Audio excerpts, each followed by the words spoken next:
ដល់រដូវផ្លែឈើទុំមួយបងប្អូនអាចធ្វើដំណើរកម្សាន្តផងឬក៏ចង់ទិញផ្លែឈើធម្មជាតិដូចជាសាម៉ាវទុរេនអីនៅខាងស្រុកស្ទឹងត្រង់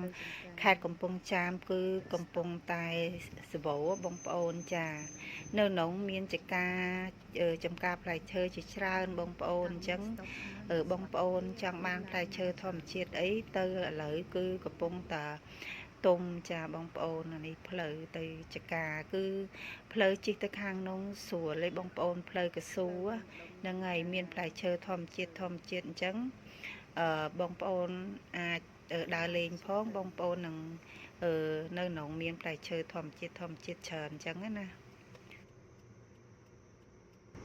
លោកវាស្រែដាំត្នោតថតថ្ងៃមុនឥឡូវសេគេនេះអស់ហើយតែងសើសាថ្ងៃមុនខ្ញុំបានទៅដល់ទៅវិលល្ងាចបងប្អូនចានេះចំការសាម៉ាវម៉ាក់ខ្ញុំរៀងតូចល្មមបងប្អូនតែមានចំការបងប្អូនអ្នកស្រុកអ្នកភូមិជាច្រើនបងប្អូននៅក្នុងសិតតចការផ្លែឈើឲ្យធម្មជាតិបងប្អូនមកកាច់សាម៉ាវធម្មជាតិជាមួយខ្ញុំសាម៉ាវនៅខេត្តកំពង់ចាមនៅស្រុកស្ទឹងត្រង់ធម្មជាតិពិតហ្មងណាបងប្អូន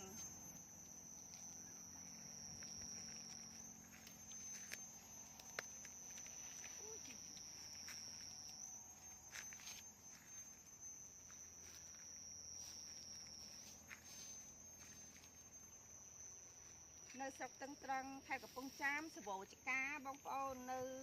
មិនថាតចការខ្ញុំជិះទៅក្នុងចការបែកលូងបងប្អូនអាចមកទេសចរធ្វើដំណើរកម្សាន្តផងហើយបងប្អូនបានមកទិញផ្លែឈើធម្មជាតិអញ្ចឹងណាចាចំការធំជាច្រើនទៅខាងចការបែកលូងអីហ្នឹងសវោត្រេនសាវម៉ាវច្រើនជាងចការខ្ញុំទៀតចាអញ្ចឹងបងប្អូនអាចធ្វើដំណើរទេសចរមកទិញផ្លែឈើធម្មជាតិចាគឺធម្មជាតិសុទ្ធធម្មជាតិពិតហ្មងចាធម្មជាតិបងប្អូនទុរេន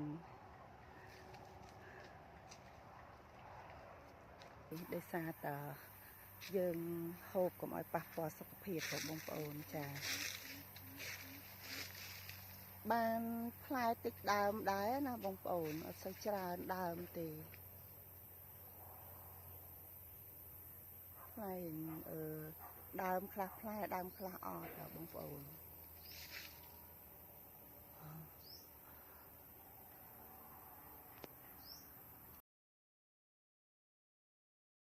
ធម្មជាតិសម្រាប់បានផលយូរឆ្នាំបានផលមួយឆ្នាំពីរឆ្នាំជួនកាលងាប់ដើមទៅវិញក៏មានអញ្ចឹងណាបងប្អូនគឺអត់ទៀងទេធ្វើចំការក៏ជួនបានផលហើយហ្នឹងក៏បានអត់បានយូរឆ្នាំ